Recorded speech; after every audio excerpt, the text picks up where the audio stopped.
නමෝ තස්ස භගවතු අරහතු සම්මා සම්බුද්දස්ස නමෝ තස්ස භගවතු අරහතු සම්මා සම්බුද්දස්ස නමෝ තස්ස භගවතු අරහතු සම්මා සම්බුද්දස්ස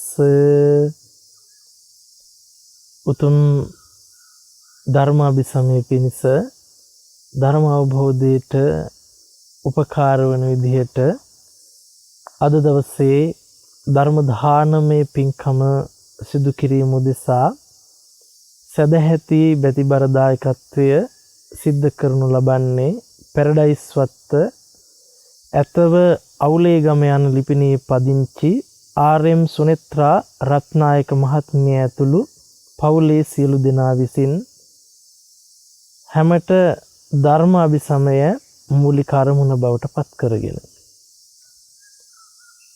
අපි හැමදෙනාම විවිධ දේවල් ලෝකයේ තුල සිද්ධ කරගෙන යනකොට ඒ ලෝකයේ ඇතුලේ බොහෝ දේවල් අපි බලාපොරොත්තු වෙනවා.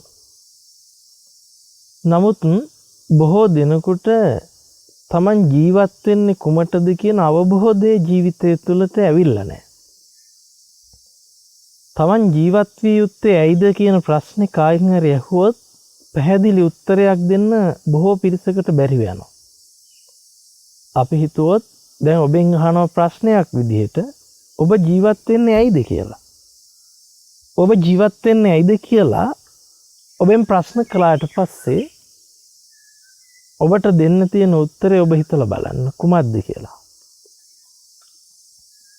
එහෙම හිතනකොට එකපාර තමන්ගේ ජීවිතයට එන එකක් නෑ උත්තරයක්. අපි ඔහේ ජීවත් වෙනවා කොහොමද ජීවත් වෙන්නේ? අම්මා තාත්තා කියලා දීපු පළියට, ගුරුවරු වැඩිහිටියෝ කියලා දීපු පළියට, සමාජෙ තිබුණු පළියට, ලෝකේ යන පරිදි අපි ඔන්න ඔහේ ජීවත් වෙලා මොනවම හරි කරලා ජීවිතේ මරණයටපත් වෙලා අවසන් කරගන්නවා. කොටින්ම කිව්වොත් අපි ජීවත් වෙන්නේ කුමටද? ජීවත් වෙන්නේ මොකටද? ජීවත් වෙන්නේ කුමක් උදෙසාද කියන පැනයට පිළිතුරක් අපිට ලැබෙන්නේ නැහැ. අපේ ජීවිතේ හැම දෙයක් ලං වෙන්නේ නැහැ. අපිට හැම අවබෝධයක් නැහැ.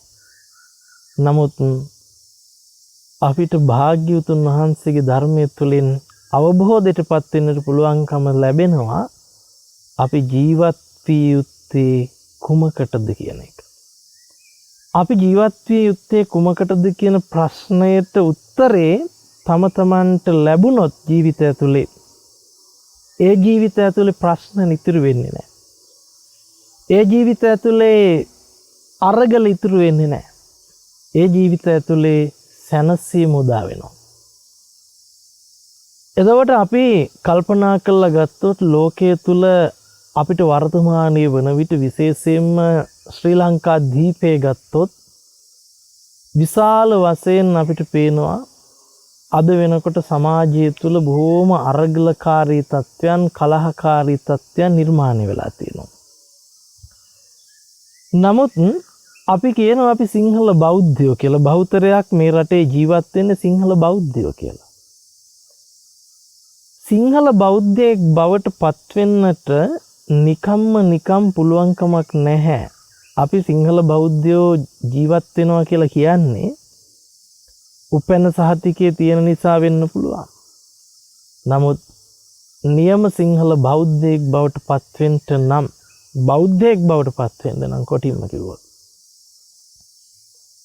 ජාතිය කුමක් වුණත් බෞද්ධයෙක් බවට පත්වෙන්න නම් අපිට උත්තරයක් එන්න වෙනවා.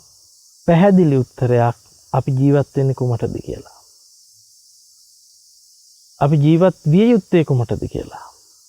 නමුත් අද වෙනකොට අපි ජීවත් වෙන්නේ මොකටද? ලෝකයා ලෝක සම්මතයේ සම්මත වශයෙන් ඇති කරගත්ත සම්මත වටිනකමක් ඔස්සේ තමයි අපි ජීවත් වෙන්නේ. අපි මෙහෙම හිතමුකෝ. මේ මහ පොළව ඇසුරු කරගෙන අපි බැලුවොත් ලෝක ඒ පැත්තෙන් මහ පොළොව කවදාකවත් කිව්වේ නැහැ මාව මේ විදිහට මිල කරපල්ලා. මාව වැටිනි ගහලා බෙදපල්ලා. මම මෙච්චර වටිනවා කියලා. මහ පොළොව හුරා කෑම පිණිස අපි මොකද්ද කරන්නේ? මහ පොළොව වර්ගීකරණය කරනවා විවිධ කාණ්ඩ යටතේ. එම වර්ගීකරණය කරලා අපි ඒකට සම්මත වටිනකම් පිහිටවනවා. ඒ සම්මත වටිනකම් පිහිටලා දීලා අපිට ඒවා උගන්වනවා. මේක මෙන්න මෙවැනි වටිනකමකින් යුක්තයි. මේක මෙන්න මේ වගේ දෙයක්. මේක මෙන්න මේ විදිහට වටිනවා. මේක මේ විදිහට නොවටිනවා. මේ විදිහට අපිට වටිනකම් නොවටිනාකම් ජීවිතයට එකතු කරලා දෙනවා. එහෙම එකතු කරගත්ත දේ ගිලගත්ත අපි ඒ සම්මතයේ ඔස්සේම හඹාගෙන යනවා. ඔබට ඕක වඩාත් තේරුම් ගැනීමේ පහසුවට අපි නිතරම කියනවා වගේ ඔබ හිතන්න මේ ලෝකේ ජීවත් වෙන එකම එක පුජ්‍යල ඔබ කියලා. අපි හිතමු ලෝකේ ඉන්න සියලු මිනිස්සු මොකක් හරි හේතුවක් මත මැරෙනවා. සියලු මිනිස්සු ලෝකෙන් අතුරුදහන් වෙනවා. නමුත් ඔබ පමණක් ලෝකේ ජීවත් වෙන්න ඉතුරු වෙනවා කියලා හිතන්න. දැන් ඔබ පමණක් ලෝකේ ජීවත් වෙන්න ඉතුරු වුණාට පස්සේ මුළු ලෝකෙම අයිතිය ඔබට උරුමයි. මුළු ලෝකෙම අයිතිකාරය ඔබ. රත්තරන් ඔබට අයිති. මැණික් ඔබට අයිති. මිල මුදල් ඔබට අයිති. යාන වාහන ඔබට අයිති. මුළු මිහිතලයේ මත පවතින සෑම දෙයකම අයිතිකාරය බවට තමන්පත් වෙනවා. දැන් ඔබ කල්පනා කරලා බලන්න ඔබ විතරක් ලෝකෙ ඉතුරු වෙලා මුළු ලෝකෙම අයිතිය ඔබේ අතට ආවට පස්සේ දැන් ඔබට කොයිතරම්නම් රත්තරන් වල වටිනකමක් තියනවද කියලා හිතන්නකෝ. ඔබට මැණික් මිල මුදල් යාන වාහන වල වටිනකම කොයිතරම්නම් ඔබට දැනෙනවද කියලා හිතන්නකෝ. අන්න එදාට ඔබට තේරෙනවා ඒ තනි විච්ච දවසට ඔබට රත්තරන් වලින් ඇති වැඩක් නැහැ. මුතු මැණික් වලින් ඇති වැඩක් නැහැ. ඔබට මිල මුදල් වලින් ඇති වැඩක් නැහැ. ඔබ බැංකුව වලට ගිහිල්ලා මුදල් ගෙනල්ලා ගෙදර ගොඩ ගහගන්නේ නැහැ. සේප්පු වල දාලා රත්තරන් බඩු සුරක්ෂිත කරන්නේ නැහැ. ඔබට කිසිසේත්ම අදාළත්වයක් වෙන්නේ නැහැ එදාට ඒ කිසිම දෙයක්. ඔබට එදාට භෞතික මේ වශයෙන් ලෝකෙ කිසිම වටිනකමක් නැති වෙලා යයි. ඔබට අවශ්‍ය වෙන්නේ කුසගිනි වේදනාව තුරන් කරගෙන පිපාසය උෂ්ණය ක්ලාන්ත වීම නැති කරගෙන රෝගාබාධ ටික දුරු කරගෙන මැසි මදුරුවන්ගෙන් වැස්සෙන් පින්නෙන් සීතලෙන් උෂ්ණයෙන් ශරීරය රැකගෙන පැවැත්ම පවත්වන්න විතරයි. කොටින්ම කිව්වොත් චීවරයෙන් පිණ්ඩපාතෙන් සේනාසනයෙන් ගිලම්පසින් යැපෙනවා කියන සිව්පස අවශ්‍යතාවය පමණයි ඔබටත් ඉතුරු වෙන්නේ. ඔබට වස්ත්‍රයක් ඕන වේ අඳින්න. ඒ වස්ත්‍රය ඔබ අඳින්නේ මැසි මදුරුවන්ගෙන් ආරක්ෂා වෙලා උෂ්ණයෙන් පින්නෙන් සීතලෙන් ආරක්ෂා වෙන්න. ශරීරය පවත්තන්න. ඔබට නිවාසයක් වුවමනා වේ වහලයක්. වැස්සෙන් පින්නෙන් සතුරන්ගෙන් ආරක්ෂා වෙන්න, සතුන්ගෙන් ආරක්ෂා වෙන්න. ඔබට ගිලම්පසක් අවශ්‍ය වෙයි. ගිලාන බාධ වලින් තොරව වාසය කරන්න. ඔබට ආහාරයක් අවශ්‍ය වෙයි. කුසගිනි නිවා ගන්න. මේ ටික තමයි එදාට ඔබේ අවශ්‍යතා ටික වෙන්නේ. දැන් ඔබ කල්පනා කරලා බලන්න. ඒ අවශ්‍යතා ටික සපුර ගන්නවා කියන්නේම ඒ අවශ්‍යතා ටික ඔබට උවමනා වෙන්නේ මොකක් හින්දාද බලන්නකෝ. ඔබ කුසගින්නෙන් පෙළෙන නිසා, පිපාසයෙන් පෙළෙන නිසා, රෝගා පීඩා වලින් පෙළෙන නිසා, මැසි මදුරුවන්ගෙන් පෙළෙන නිසා, උෂ්ණයෙන් පෙළෙන නිසා, සීතලෙන් පෙළෙන නිසා, ක්ලාන්තයෙන් පෙළෙන නිසා, බඩගින්නෙන් පෙළෙන නිසා. ඒතර ඔබට තේරෙයි ඔබ ජීවත් වෙන්නේ මොකටවත් නෙවෙයි ඔබේ තියෙන පෙළීම දුරු කර ගැනීම පිණිස. ඔබේ තියෙන පෙළීම දුරු කර ගැනීම පිණිස. අසහනෙන් මිදීම පිණිස. එහෙනම් අපිට ලෝකේ තියෙන අනෙකුත් සියලු සම්මත වටිනකම් එදාට ඔබට ජීවිතේ නැති වෙලා යයි. ඔබ එදාට ජීවත් වෙන්නේ කායික මානසික සුඛ විහරණය ජීවිතයට එකතු කරගන්න. එදාට ඔබට කායික මානසික සුඛ විහරණයේ ජීවිතයට එකතු කරගන්න රත්තරන් වොමනා වෙන එකක් නෑ. මුතුමැණික් වොමනා වෙන එකක් නෑ. මිල මුදල් වොමනා වෙන එකක් නෑ. අර කියපු විදිහට වස්ත්‍රෙකුයි ආහාර පාන ටිකයි බෙහෙත් ටිකයි ඉන්න තැනකුයි විතරයි ඔබට වොමනා වෙන්නේ. එතකොට අපිට පේනවා අද වෙනකොට ඔබ ඔබේ ජීවත් වීම කියන්නේ මොකක්ද කියලාවත් අවබෝධ කරගන්නේ නැතුව ඔබ ලෝකයේ පුරාවට පවතින බොරුව සංසන්දනය කරනවා. මිල මුදල් වලට දීපු වටිනකම සංසන්දනය කරනවා. අපේ මුදලයාගේ මෙහෙම පහලට ගිහින් ලෝක වෙළඳ පොලේ මෙන්න මේ විදිහ තැනක් තියෙන්නේ. ලෝකේ රටවල් මෙන්න මේ වගේ තත්වයක තියෙන්නේ. මෙන්න මේ විදිහට සංසන්දනය කරමින් ලෝකෙ ගැන දකින්න ඔබ බෞද්ධයෙක්ද කියලා හිතලා බලන්න. ඔබ කොයිතරම්නම් අඥානවන්තකමක ලෝක සම්මත මුලාවක ලෝක සම්මත දැලක පැටලිලාද කියන එකවත් හිතාගන්න අවබෝධ කරගන්න බැරි තැනක ඉන්න ඔබ කුමන බෞද්ධකමක් දරාගෙන ඉන්නවද කියන එක කල්පනා කරන්න. එවැනි පුංචි පහේ දසම මාත්‍රයක අල්ප මාත්‍රයක ධර්ම අවබෝධයකින් තොරව ජීවිත අවබෝධයකින් තොරව ලෝක අවබෝධයකින් තොරව කටයුතු කරන ඔබ උගත්තුද කියලා හිතලා බලන්න. ඔබ ඉගෙනගෙන තියෙන මොනවාද කියලා බලන්න. ඔබට තියෙන දැනුම මොකක්ද කියලා ඔබ හිතලා බලන්න. එතකොට බුදුරජාණන් වහන්සේගේ ධර්මය උපන් සියලු සත්වයාට එහෙම නැත්නම් සබ්බේ සත්තා භවන්තු සුඛිතත්තා සියලු සත්වයාගේම හිතසුව පිණිස යහපත පිණිස පවතිනවා. ඒතොර ඒ ධර්මානුශාසනාවයි අපිට ජීවිතේ නැත්තේ. අපිට ඕන තරම් ජීවිතේ බණ ඇහෙනවා ඇති. අපිට පුංචි කාලේ ඉඳලා අපේ අම්මා තාත්තගේ ආభాසයෙන් බෞද්ධ විචය අනිවාර්යෙන් ගෙදරක පාන්සකූලයකට සම්බන්ධ වෙච්ච නැති කෙනෙක් නැතුව ඇති.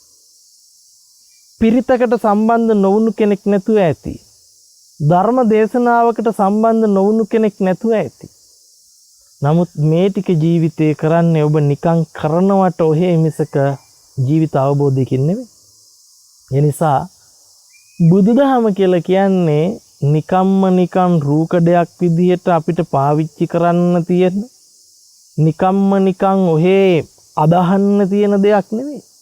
බුදුදහම කියලා කියන්නේ අපේ ජීවිත අවබෝධය ඇති කර ගැනීම පිණිස මාර්ගය ප්‍රතිපදාව විවර කරන පැතිකඩ.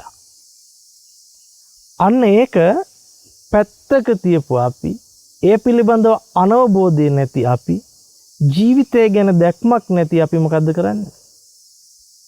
අනුන්ට බැන බැන අනුන්ට දොස් කිය අනුන් නිසා මෙහෙම වුණා, අරයන් නිසා මෙහෙම වුණා, මෙයා නිසා මෙහෙම වුණා, අරූ නිසා මෙහෙම වුණා කියලා මොකද්ද කරන්නේ?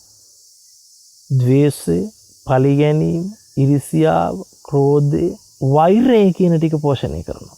එතකොට මෙහෙම කරනකොට කෙනෙකුට හිතෙන්න පුළුවන් මේ හදන්නේ දැනට තියෙන ලෝක ස්වභාවය, මේ තියෙන උද්ගත විච්ච ස්වභාවය අපි මොකක් කරන්නද? සාධාරණීකරණය කරන්නට කියලා කෙනෙකුට හිතෙන්න පුළුවන්. නමුත් අපි කල්පනා කරන්න ඕන භාග්‍යවතුන් වහන්සේ යම් තැනක අපිට පෙන්වා වදාලා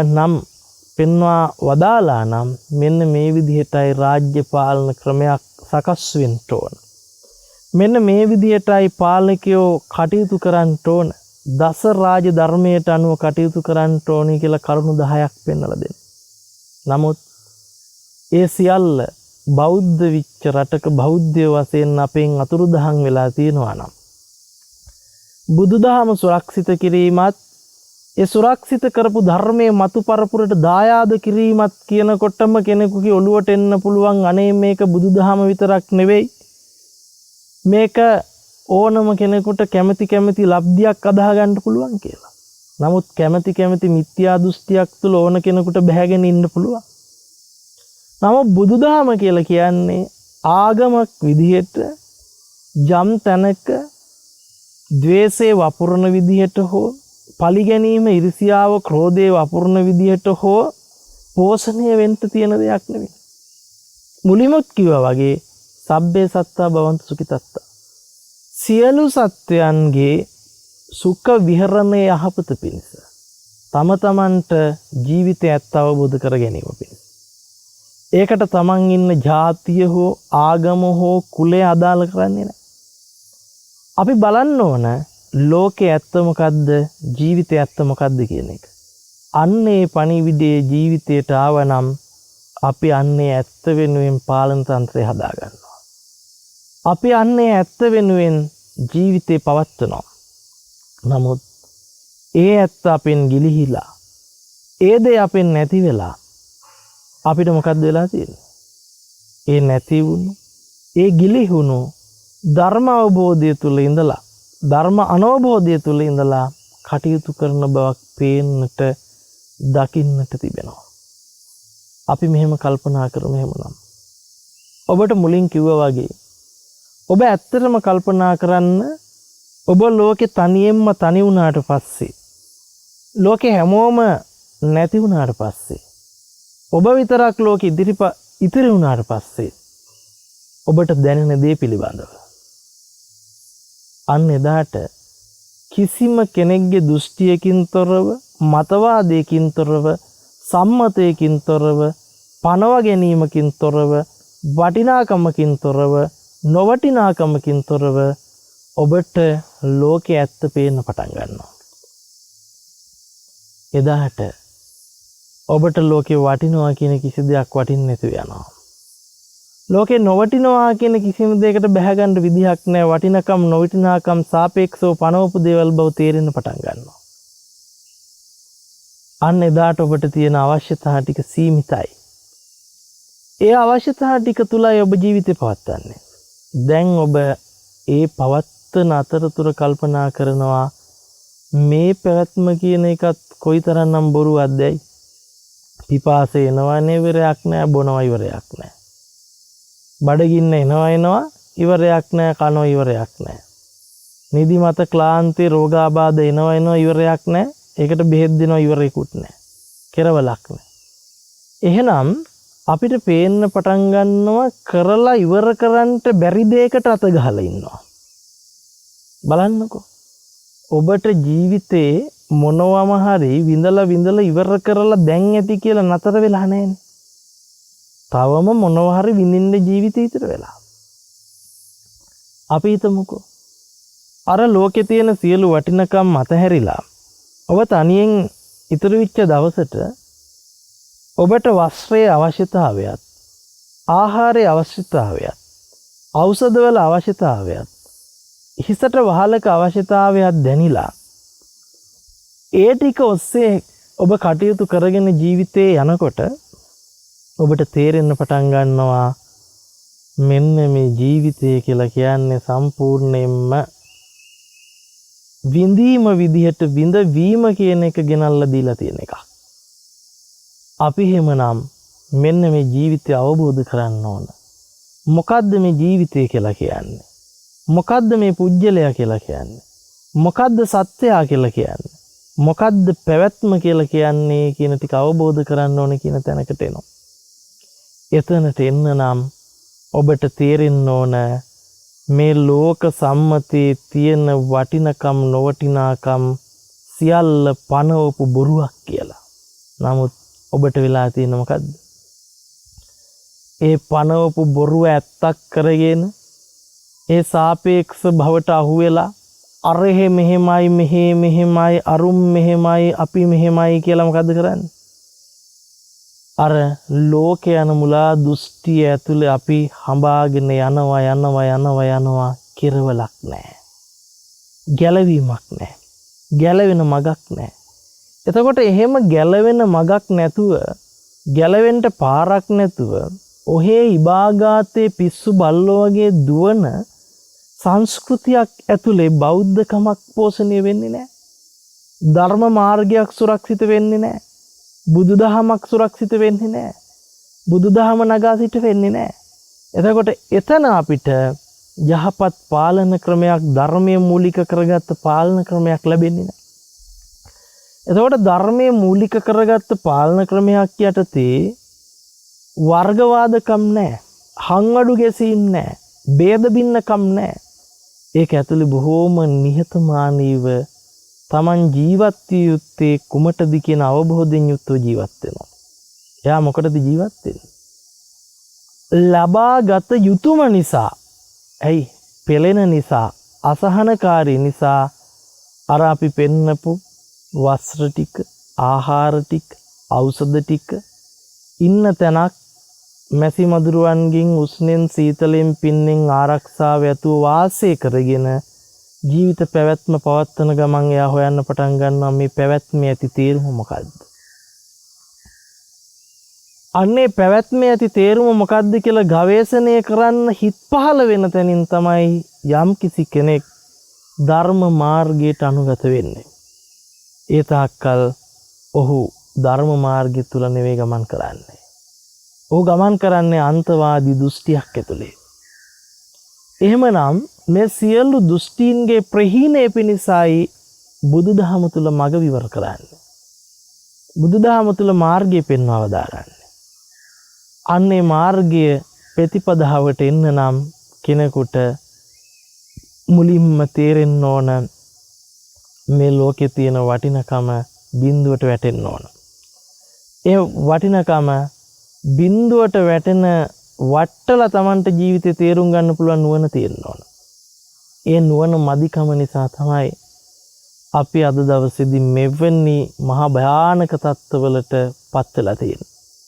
කොටින්ම කිව්වොත් අපේ පාලනයේ වෙන පිරිසත් පාලනය කරන පිරිසත් කියන දෙපිරිසටම තියෙන අනවබෝධයේ ලෝකෙ පිළිබඳ ජීවිතය පිළිබඳ භයානකයි. ඒ භයානකකම දවසෙන් දවස මිත්‍යා දෘෂ්ටියට මුලාවට මාර්ගය හදලා දෙනවා. ප්‍රඥාව විවර කරලා දෙන්නේ නැහැ. ඒතර ප්‍රඥා මාර්ගය වැහෙනවා. ඔන්න අපිට සරලවම තේරෙනවා එහෙමනම් ලෝකේ ලෝක සම්මතයේ පවතින සියලු වටිනකම් පනවගත්ත පනව ගැනීම. ඒවා සත්‍ය නෙවෙයි. ඒවා බැහැගත්ත නිගමන. ඒවා සත්‍ය නෙවෙයි.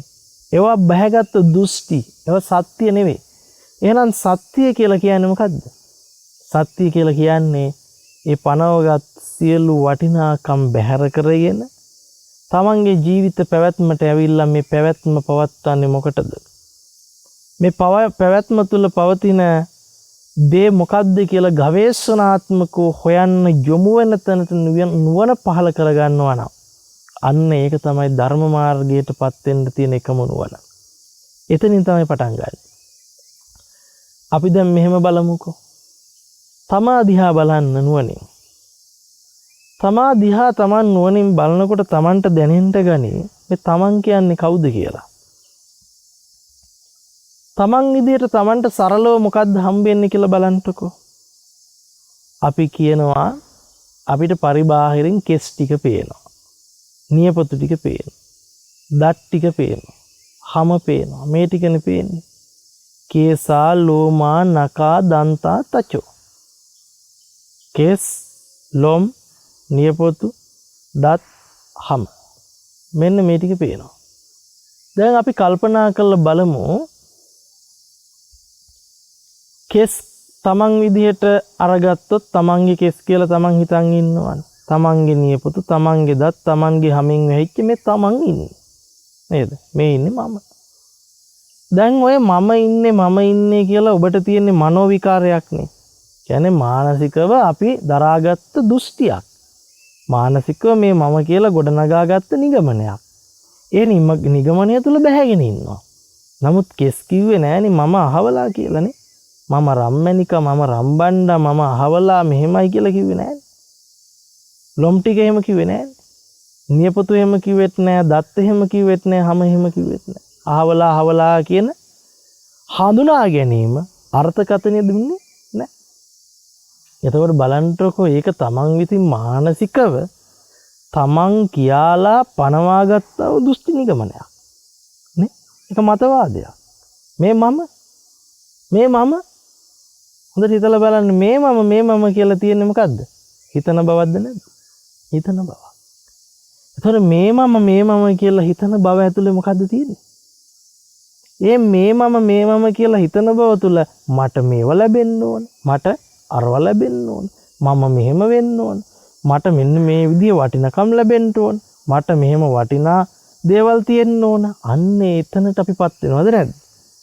හැබැයි ඔන්න අපි තේරුම් ගත්තා ලෝකේ වටිනකම් නැත්තම් ලෝකේ නොවටිනාකම් නැත්තම් ඒ සියල්ල පනවපු සම්මත නම් ඒ සම්මතය ආරූඪ කරගන්නට යනවා නම් ඒක තනිකර පිස්සුවක්ද නැද්ද? ඒක පිස්සුවක්. ඒක උම්මත්තක බවක්ද නැද්ද? උම්මත්තක බවක්. ඒක උල්මාදකමක්ද නැද්ද? ඒක උල්මාදකමක්. දැන් අපිට තියෙන්නේ මොකද්ද?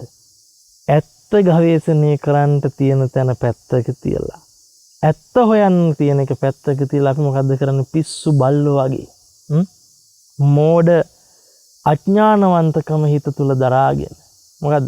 ලෝක සම්මතෙන් සම්මත කරපු වටිනකම් නොවටිනකම් කරේ තියාගෙන වටිනාකම අපිට දියව වටිනාකම අපිට දියව කියලා මොකද්ද කරන්නේ? කැමර දෙනවා නේ? කැමර දෙනවද නැද්ද? කැමර දෙනවා. එතකොට අපි මේ කොතනටද යන්නේ? අපි යන්නේ සම්පූර්ණයෙන් බුදුදහමෙන් පරිබාහිරට. අපි මේ යන්නේ බුදුදහම කියන එක පැත්තක තියන්නකො. අපි මේ යන්නේ යථාර්ථයෙන් පරිබාහිරට. යථාර්ථයෙන් පරිබාහිරට අපි මේ ගමන් කරන්නේ. මිත්‍යා දෘෂ්ටික මාර්ගයකට අපි මේ පරිවර්තනය වෙන්නේ. අපිට ජීවිතය ගැන පුංචි හෝ දශමික හෝ අවබෝධයක් නැති අනවබෝධයෙන් යුක්තව ජන අරාජික මාර්ගයකට මේ යන්නේ. ඒක අපි පැහැදිලිවම තේරුම් ගන්න එපා. ඒතොර ඒ යන ගමන තුල අපිට කවදාකවත් මොකද්ද? අපිට කවදාකවත් තමන්ට ජීවිතය ඇත්ත අවබෝධ කරගන්න ලැබෙන්නේ නැහැ. තමන්ට තමන්ව අවබෝධ කරගන්නට බැරි වෙනවා. දැන් හිතන්නකෝ. තමන් මේ ලෝක සම්මතයේ වටිනාකම් ඔස්සේ හඹාගෙන යන අතරතුර දැන් අවුරුදු 90 මිනිහත් කෑ ගහනවද නැද්ද? කෑ ගහනවා. හඹාගෙන යනවද නැද්ද?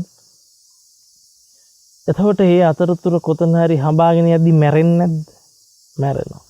නමුත් හඹාගෙන යද්දි මැරෙනවා මිසක් අවබෝධය ඇති කරගෙන ජීවිතේ යථාර්ථයටපත් වෙලා ජීවිත ගමන අවසන් කරනවා.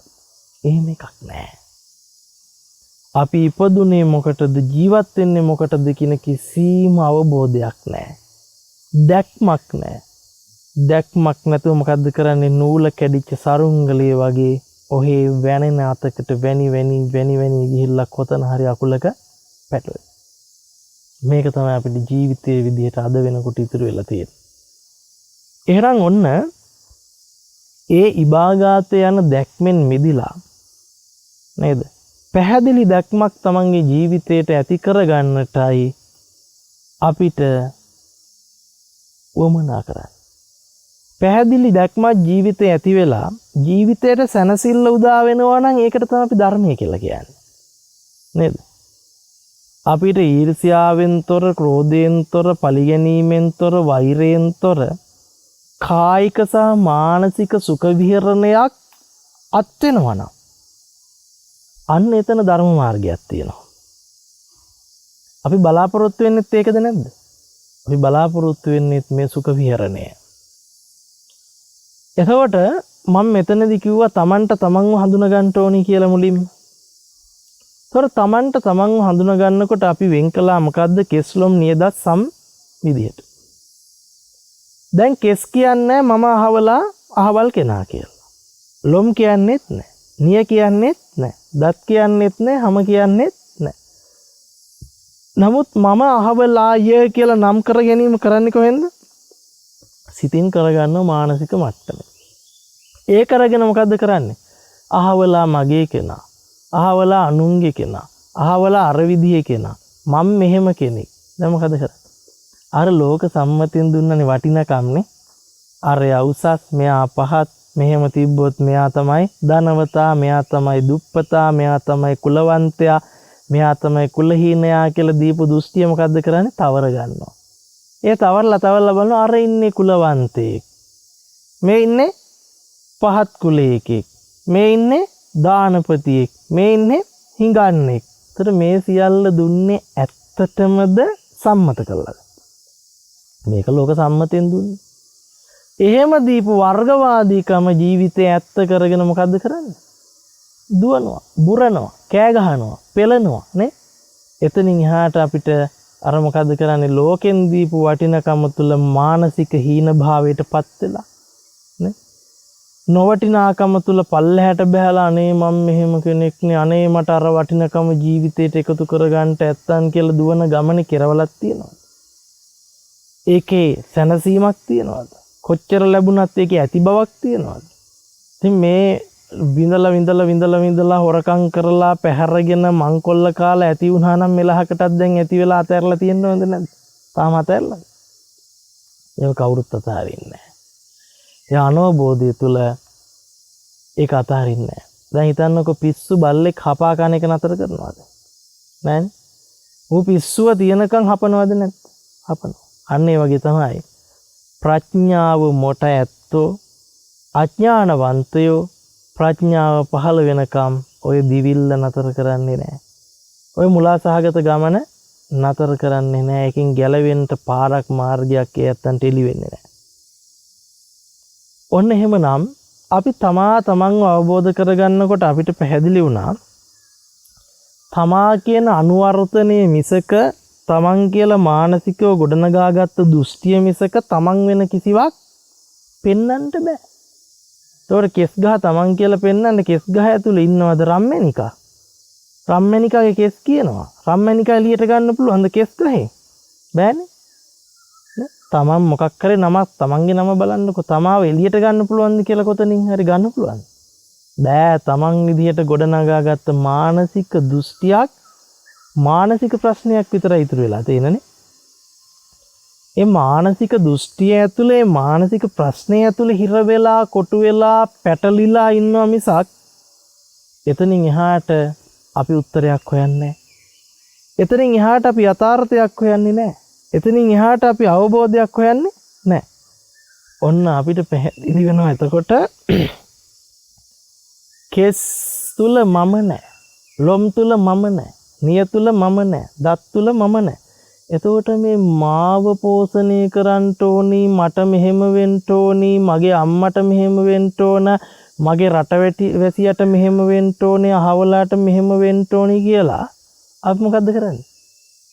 අර ලෝක සම්මතේ පනවපු පට්ටපල් බොරු සම්මත වටිනාකම ලෝකයාම ගිලගත්තා කියලා අපිත් ගිලගෙන මොකද්ද කරන්නේ? කොහෙවත් නැති, දැකලවත් නැති මොකද්ද? දකින්නත් බැරි, කොහේවත් පෙන්නන්ට බැරි තමන් වෙනුවෙන් අනුන් වෙනුවෙන් කියලා මොකද්ද කරන්නේ? අමුතු ලබෙදියාවක් හදාගෙන නේ, අමුතු දෘෂ්ටියක් හදාගෙන ගහ ගන්නවා, මරා ගන්නවා, එන ගන්නවා, කොටා ගන්නවා කෙරවලක් තියනවාද?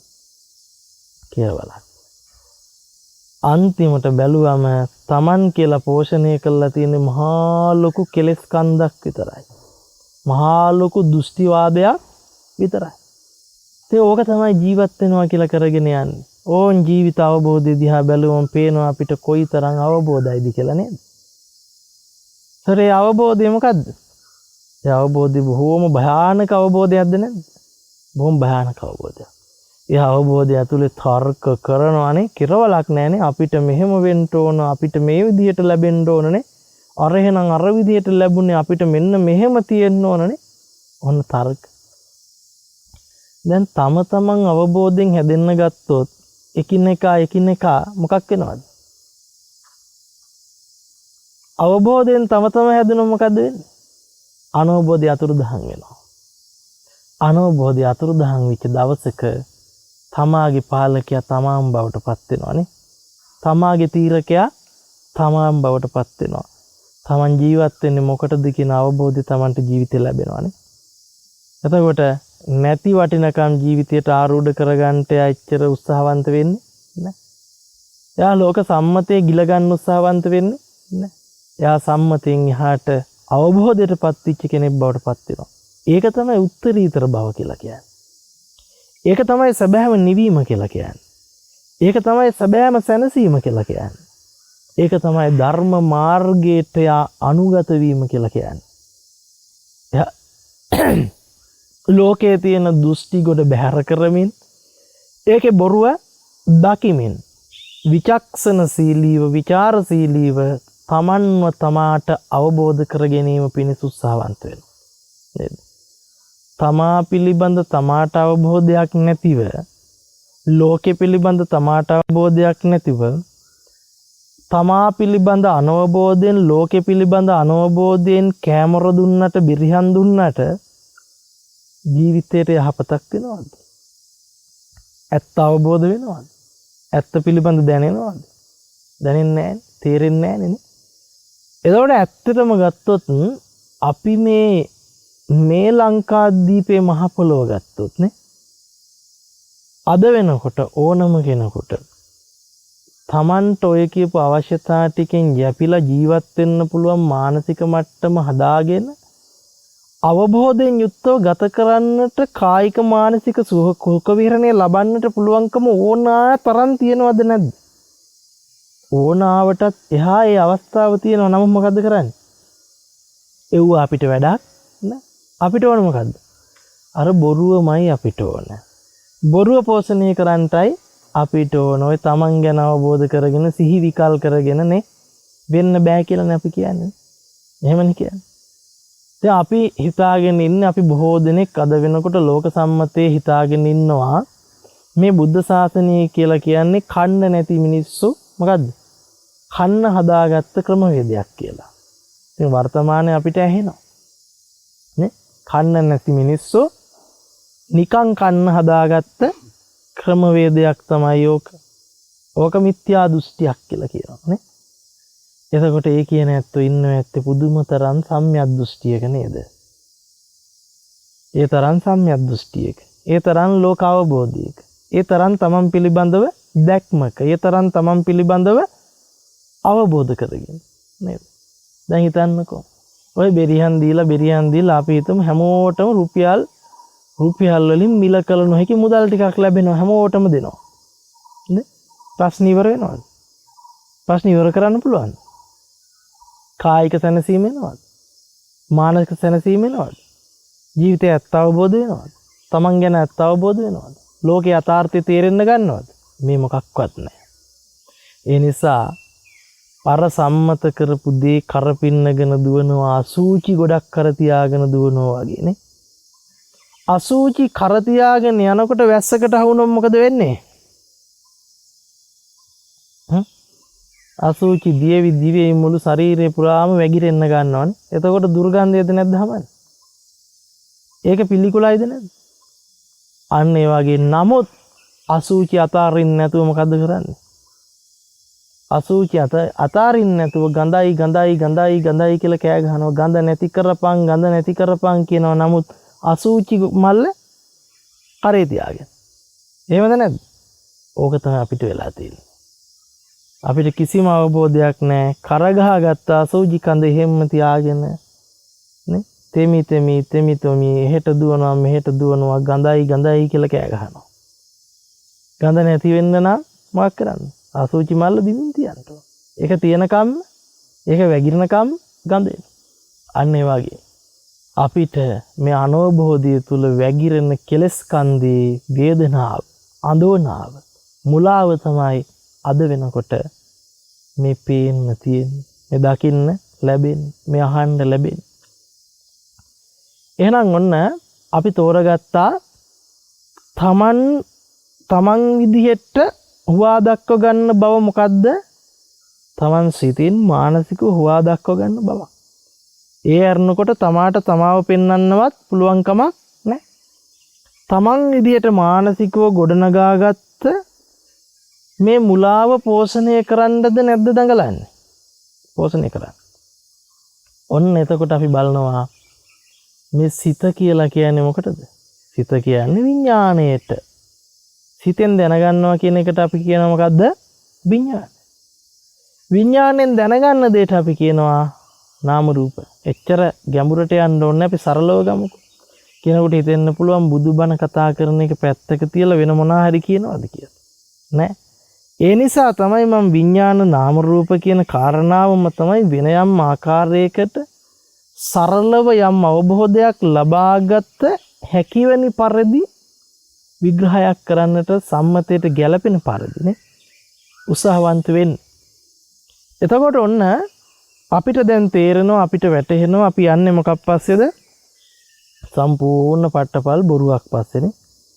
තමා වෙනුවෙන් අරගල කරනවා තමා වෙනුවෙන් මේ මොනා හරි කරනවා කැමර දෙනවා කියලා යනවනම් මොකටද යන්නේ? බොරුවකටද නැද්ද? බොරුවට.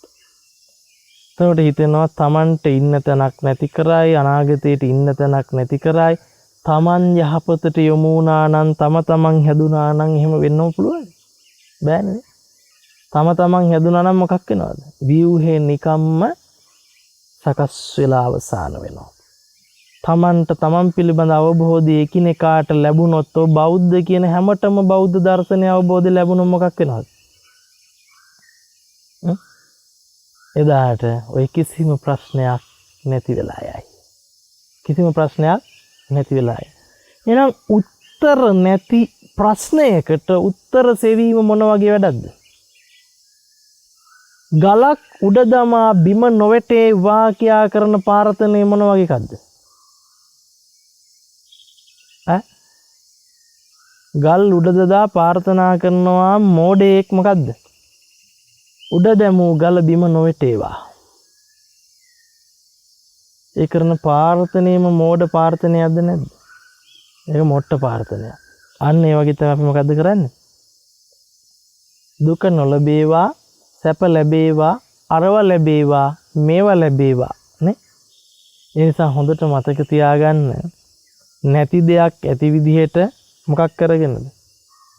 පනවගෙන පනවාගත්ත වටිනාකම් ඇත්ත කරගෙන නේ? ඒක පතවුවට ඇති වැඩක් නේ? කොයිතරම් බොරුවක්ද කියලා බලන්නකො පතන්නේ. කොයිතරම් මුලාවක් ඇතුළද ඉන්නේ කියලා බලන්නකො. අන්න අර විදිහට සරලව තමන්ගේ ජීවිතය ගැන අවබෝධ වෙන්න තමන් කියන බොරුව පේන්න පටන් ගන්නවද නැද්ද? පේන්න පටන් ගන්නවා. එතකොට මෙතන තියෙන්නේ සම්පූර්ණයෙන්ම මානසික ප්‍රශ්නයක් කියලා තමන්ට අවබෝධ වෙන්න පටන් ගන්නවා. අන්න එතකොට බලනවා තමන් විදිහට මේ අර්ථ දක්වගෙන ඉන්නේ මොකක්ද? පෙනීම, ඇහිීම, දැනීම, දැන ගැනීම.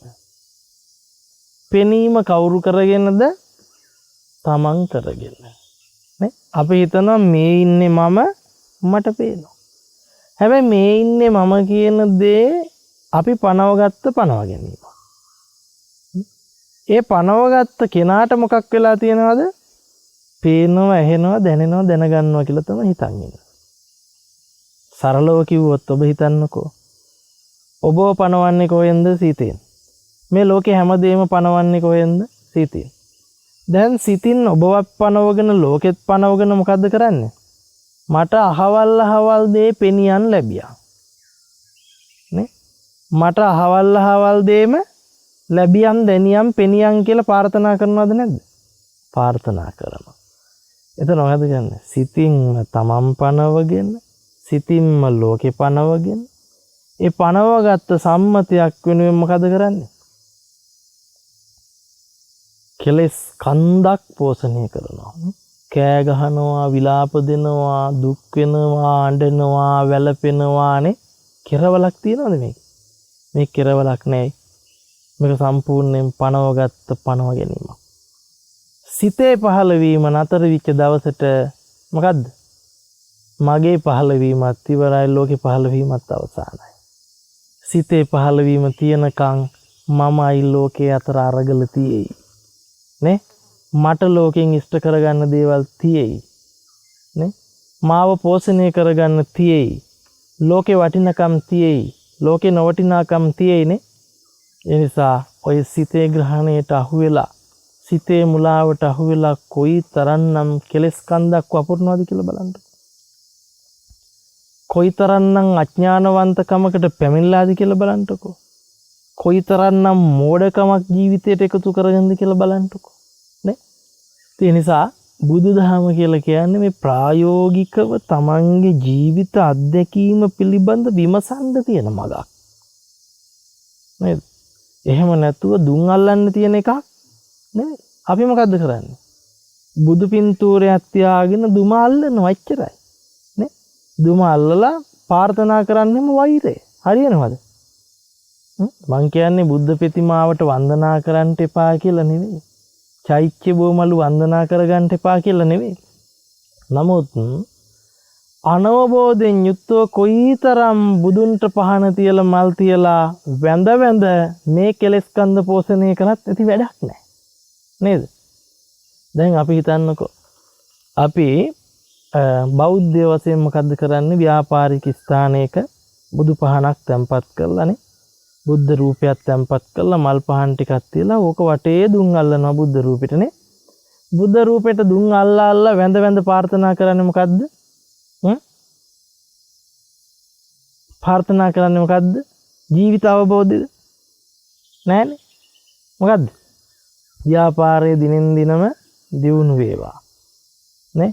අරකගේ ව්‍යාපාරයේ අභිභවා මගේ එක උඩට වැජබේවා. ඉතින් එහෙම ප්‍රාර්ථනා කරා කියලා බුදු පිළිමයක් තියාගෙන ඒක බුදුදහමද? නෑනේ. ඒතර කෙනෙකුට හිතෙන්න පුළුවන් එහෙනම් මේ निराගමික කමක්ද බුදුදහම කියන්නේ? බුද්ධ පින්තූරයකට වන්දනා කරන්නේ ශාස්ත්‍රීය ගෞරවයෙන් නේ. ශාස්ත්‍රීය ගෞරවය ඇති වෙනවද අර විදිහට කරාම? දැන් මත්පැන් හල්වලක් තියෙනවද නැද්ද මේවා?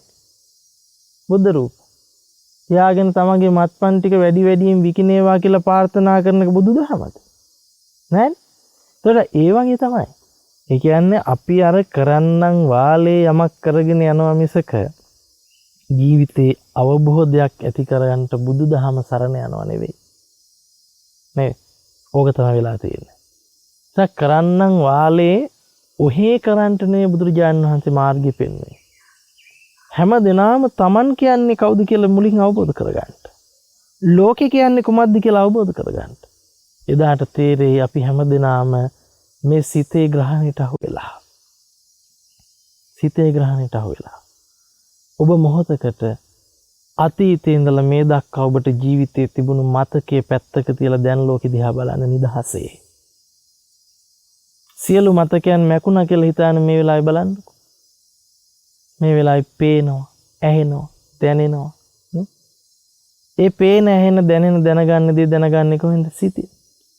ඒ සිත ඇතුලේ තියෙයි මට පේනවා ලෝකේ යමක් කියලා. හිතට මෙනෙහි වෙයි. එච්චර. ඒතර පෙනීම පෙනීම, ඇහිම ඇහිම, දැනීම දැනීම. ඒ පේන, ඇහෙන, දැනෙන, දැනගන්න කියන සිතත් එක්ක ඔබට ලෝකේ නිර්මාණය වෙන බව සරලව තේරෙයි. ඒ සිතේ ග්‍රහණයට ඔබ මොකද්ද කරන්නේ? අහුවෙලා අනේ මට අහවල් දේ ලැබෙනවා නම් කොයිතරම් හොඳද කියලා උදේ ඉඳලා හූල්ලනවා. නේ? අහවල් පංචකාමයේ මට ලබලා දෙනවා නම් කොයිතරම් හොඳද කියලා බුදු පිළිමයට වැඳ වැඳ දුම් අල්ලනවා. එතකොට එවැනි වැරදි පසුබිමක් තුල තමයි අපි ධර්ම මාර්ගය කියලා ගමන් කරමින් සිටින්නේ. බොහොම භයානකයි. ඒ භයානක භවයේ ප්‍රතිඵල තමයි අපි අද වෙනකොට මේ ජීවිත තුළින් අත්විඳින්නේ. නේද? එහෙමනම් මුලින්ම වටහා ගන්න Taman කියන්නේ කවුද? ලෝකේ කියන්නේ කවුද? අපිට තේරෙනවා සිත පහළ වෙච්ච තැන Taman නිර්මාණය වෙනවා, ලෝකේ නිර්මාණය වෙනවා. අපි ඒකට ධර්මානුකූලව කියනවා විඥාන පච්චා නාම රූපං, නාම රූප පච්චා විඥාන. විඥානය ඇති කල්ලිම නාම රූප වේ, නාම රූප ඇති කල්ලිම විඥානය වේ. කොටින්ම කිව්වොත් සිතේ පහළ වීම ඇති කල්ලිම ඔබට ලෝකයේ සහ තමන්ගේ අත්දැකීම තියෙනවා. ඒ සිතේ පහළ වීමත් එක්කලා දරාගත් සියලු කෙලෙස් මලත් එක්ක මොකද කරන්නේ? වටිනාකම් නොවටිනාකම් පනවගෙන නේ යමක් බලාපොරොත්තු වෙනවා. ඕක තමයි අපිට තියෙන මානසික ප්‍රශ්නේ. ඕක තමයි පුජ්‍යලත්වයේ පෝෂණය කිරීම විදිහට අපිට ජීවිතය එකතු වෙලා තියෙන්නේ. එහෙනම් සරලවම කිව්වොත් අවසාන වශයෙන් ඔබ තේරුම් ගන්න ඕන මේ සිත කියන එක කොහෙවත් තිබිලා එන දෙයක් හෝ කොහෙටවත් යන දෙයක් හෝ අල්ලලා නවත්තන්න පුළුවන් දෙයක් නෙවෙයි. මේ සිතේ ග්‍රහණයට ඔබ අහු වෙලාද නැද්ද? චිත්ත සූත්‍රයේ කියවලා බැලුවොත් අපිට තේරෙනවා සිත කියන එකම ධර්මතාවයට අපි යට වෙලා. ඒ සිතේ ග්‍රහණයට අපි අහුවෙලා. ඒ හිතත් එක්ක අපි අතරමං වෙලා. ඒ නිසා මේ සිත අවබෝධ කර ගැනීම පිණිස බෙහෙසුනොත් ඔබට ලෝකය අවබෝධ වෙයි. ඔබට ඔබව අවබෝධ වෙයි. එදාට ඔබත් ලෝකයක් පිළිබඳ අවබෝධය ඇති කරගෙන ඔබයි ලෝකයයි කියන තැන මුලාව සිඳගෙන සිතේ ග්‍රහණයෙන් මිදෙන්නට පුළුවන්කම ලැබේ. ඒ සිතේ ග්‍රහණයෙන් මිදෙන්නට පුළුවන්කම ලැබුණට පස්සේ අපි ඒකට කියනවා මොකද්ද? ඒක තමයි ධර්ම අවබෝධය කියලා කියන්නේ. ඒක තමයි ධර්ම අභිසමය කියලා කියන්නේ. ඉතින් ප්‍රායෝගික වශයෙන් අපි ජීවිතයට එකතු කරගන්නට වමනා කරන පණිවිඩයක් වශයෙන් අද දවසේ ධර්ම දේශනාව සිද්ධ කරන්නට යෙදුනා.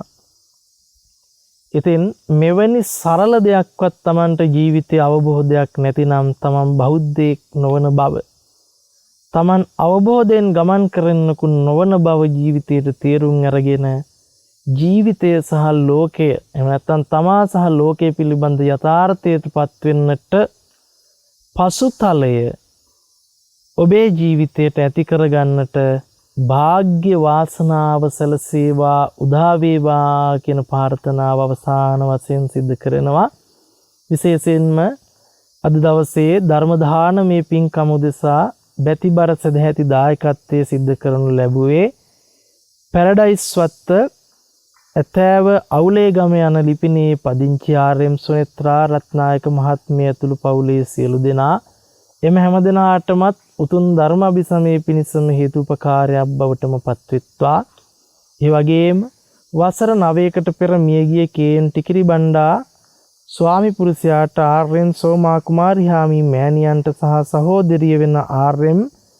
මැටිල්ඩා රත්නායක මහත්මියට සහෝදරයා වෙන ආර්.එම්.එච්. රත්නායක මහතාට සහ ඥාති සොහිරයක් වන කේම් බණ්ඩාරමණිකේ මහත්මියට ඇතුළු දෙපාර්ශ්වයේම මේ පරලොව යන්නට යෙදුණු සියලු ඥාති වර්ගයාටත් මේ පින්පෙත් අනුමෝදන් කරමි. අනුමෝදම්ම වෙත්වා උතුම් ධර්ම අභිසමයටම පත්වෙත්වා සසර දුක් කෙරවල කරත්වා කියන ප්‍රාර්ථනාව සිදු කරනවා. ඒ වගේම දැනට සුජීවත්ව වාසය කරන පවුලේ සියලු දෙනාටත් ඥාති මිත්‍රාදීන් ඇතුළු අසල්වැසියන්ටත් මේ පින් බලෙන් නිදුක් නිරෝගී සුවපත් භාවයේ චිරජීවනයේ සැලසේවා.